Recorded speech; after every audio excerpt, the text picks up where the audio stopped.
దేవుని నామమునకు మహిమ కలుగును గాక. దేవుడు ఈరోజు మనకిస్తున్న వాగ్దానము యోహాను సువార్త 14వ అధ్యాయము 14వ వచనం.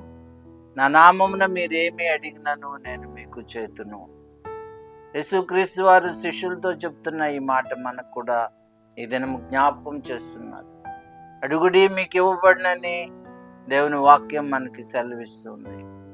మనం అనేక కృపలను, అనేక ఆశీర్వాదాలను, అనేక దీవెనలను ఎందుకు స్వతంత్రించుకోలేకపోతున్నామంటే దేవుణ్ణి అడగక, దేవుని యొక్క కృపను మనం వేడుకోక, మనం దేవుని చేత ఆశీర్వదించబడకుండా అనేక సమస్యలతో, అనేక అక్కరలతో సతమతమవుతూ ఉంటాం. యేసయ్య ఏమని చెప్తున్నాడంటే, నా నామమున మీరు ఏమి అడిగినను మీకు ఇస్తాను అంటున్నాడు. మనం అడగాలి. అడగటం అంటే దేవుని మీద ఆధారపడటం. నువ్వు దేవుని మీద ఆధారపడటం నేర్చుకుంటే ప్రతి చిన్న సమస్యను కూడా నువ్వు సులువుగా పరిష్కరించుకుంటావు.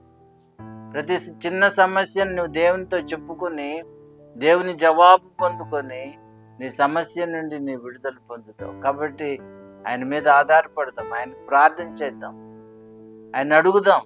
ఆయన సమస్తమునకు ఆధారమైనవాడు, క్షేమం దయచేసేవాడు.